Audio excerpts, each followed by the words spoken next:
حدیث بڑی مزیدار ہے. حضرت ابو ہریرہ رضی اللہ تعالیٰ عنہ فرماتے ہیں کہ جب اونٹ ذبح کرنے کی باری آئی تو ہم سوچ رہے تھے، پریشان تھے کہ یہ تو بڑا مشکل ہے ذبح کرنا، بڑا مشکل ہے، اس کو تو نہر کرنا پڑتا ہے، گرانا پڑتا ہے، باندھنا پڑتا ہے. سب سے مشکل کام اونٹ ذبح کرنا ہے. تو نبی پاک صلی اللہ علیہ وسلم کی تو عادت کریمہ ہے، اپنے ہاتھ سے ذبح کرتے ہیں حضور.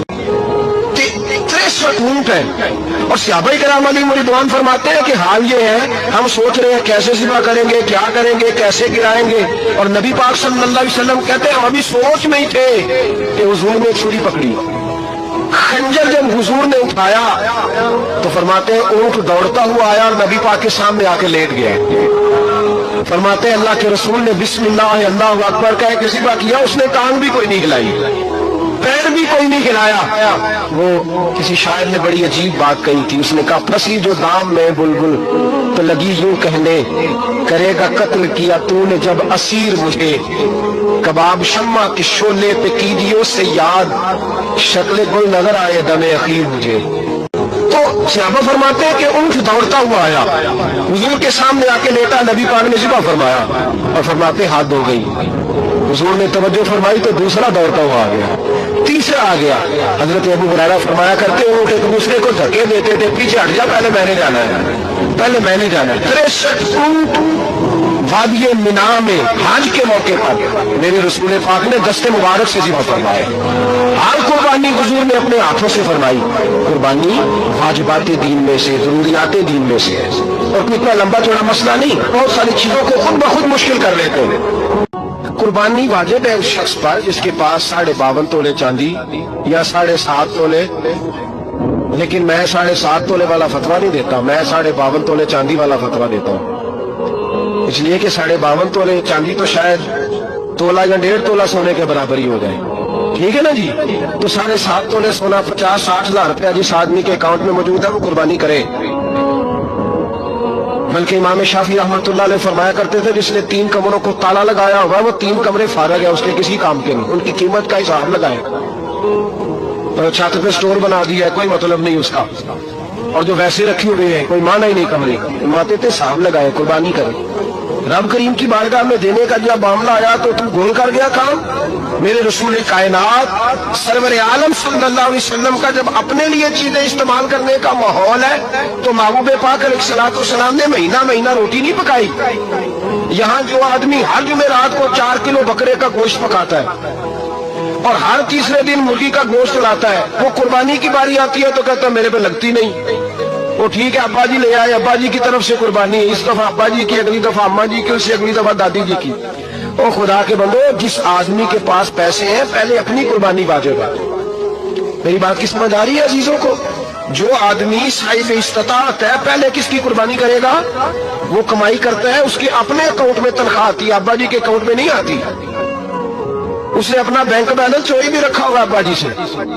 پہلے اپنی قربانی کرے، اگر اس کو شوق ہے، دل کرتا ہے تو ایک اور خریدے، پھر ابا جی کی طرف سے کرے. اگر اللہ نے توفیق دیا تو ایک اور خریدے، اماں جی کی طرف سے کرے. اور اگر اس کے دل کو اللہ ٹھنڈک عطا کرے، سکون کرے، تو پھر اپنے رسول کی طرف سے بھی قربانی دے، پھر اپنے محبوب کی جانب سے بھی قربانی کرے. نبی پاک صلی اللہ تعالی علیہ وسلم نے ہر سال 2 قربانیاں دی، 10 سال.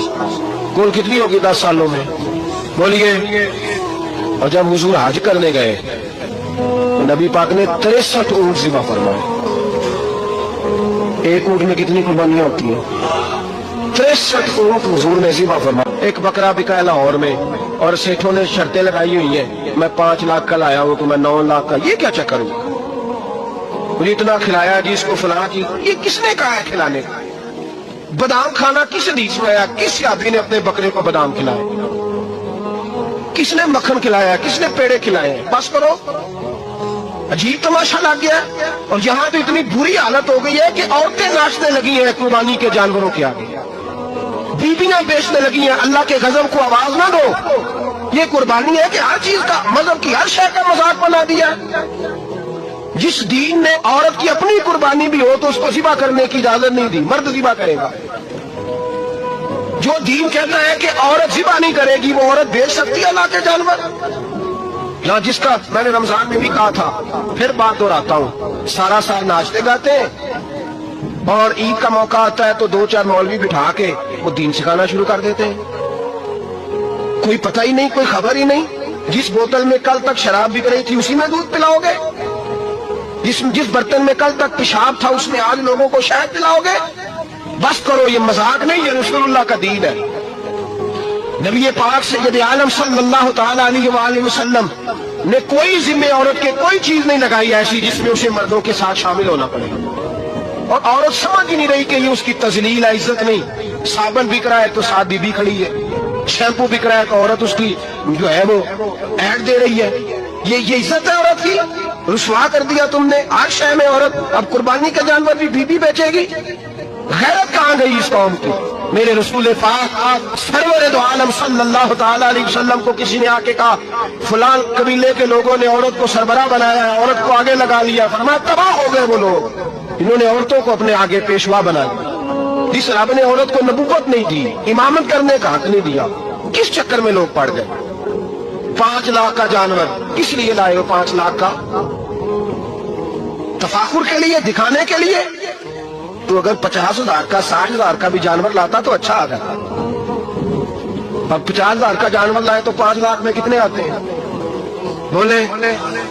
تو 10 جانور ذبح ہوں گے تو کتنے غریبوں تک گوشت جائے گا, کتنے گھروں کا بھلا ہوگا.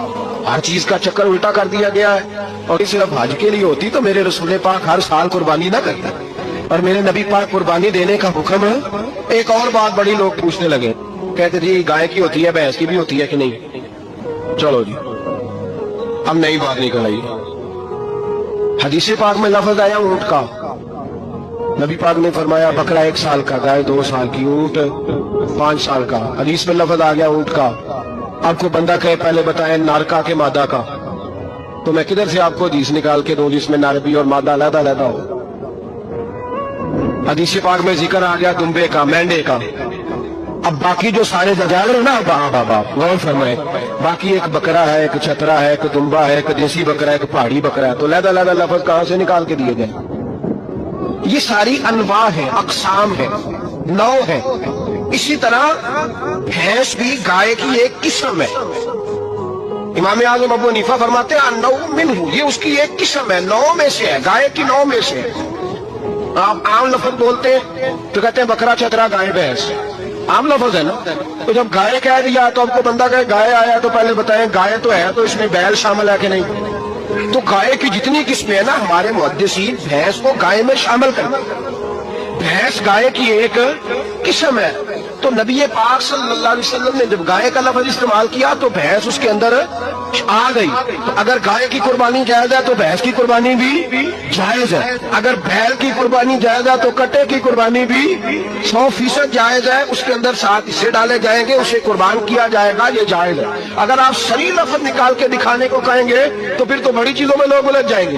پھر کیسے نکالا جائے گا خسی کی جائز ہے کہ نہیں, جو خسی نہیں اس کی جائز ہے کہ نہیں, کھلا کی. تو ان تفصیلات, ہاں بہت ساری چیزوں کی تفصیلات حدیث میں ہیں لیکن ساری چیزوں کی موجود نہیں. اس لیے میرے عزیز یاد رکھیں, بھینس کی قربانی بھی ہوگی, گائے کی بھی ہوگی, بیل کی بھی ہوگی, کٹے کی بھی ہوگی. جن کی نہیں ان کی نہیں. ہم نے کبھی کہا ہرن کی قربانی بھی ہوگی یا مرغی کی قربانی بھی ہوگی. تو حدیث مبارکہ کے اندر جو چیزیں موجود ہیں ان کی جتنی اقسام ہیں ان سب کی قربانی کرنا جائز ہے. اور میرے نبی پاک صلی اللہ علیہ وسلم نے فرمایا جانور خوبصورت ہو, لنگڑا نہ ہو, کانا نہ ہو, زخمی نہ ہو, خوبصورت جانور لاؤ, اس کو لا کے ذبح کرو.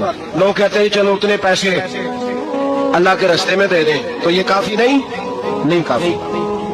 مسلم شریف میں, بخاری شریف میں میرے نبی پاک سید عالم صلی اللہ تعالی علیہ وسلم نے فرمایا 10 ذی الحج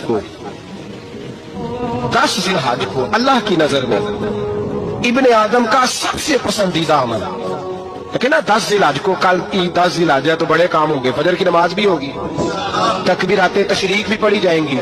آج فجر سے شروع ہو گئی نا, 9 کی فجر سے لے کر 13 کی عصر تک تکبیرات تشریق پڑھی جائیں گی. اللہ اکبر, اللہ اکبر, لا الہ الا اللہ, واللہ اکبر, اللہ اکبر وللہ الحمد, اللہ اکبر, اللہ اکبر, لا الہ الا اللہ, واللہ اکبر, اللہ اکبر وللہ الحمد, اللہ اکبر, اللہ اکبر, لا الہ الا اللہ, واللہ اکبر, اللہ اکبر وللہ الحمد. کوشش کریں جب بھی پڑھیں 3 بار پڑھیں. تکبیرات تشریق بھی پڑھی جائیں گی، فجر کی نماز بھی کل ہوگی، عید کی نماز بھی ہوگی، لوگ اور بھی کوئی ذکر اذکار کریں گے، لیکن میرے نبی پاک صلی اللہ علیہ وسلم نے فرمایا 10 ذی الحج کو اللہ کو اپنے بندے کا جو کام سب سے زیادہ پسند ہے وہ یہ ہے کہ وہ اللہ کے رستے میں جانور کا خون بہائے۔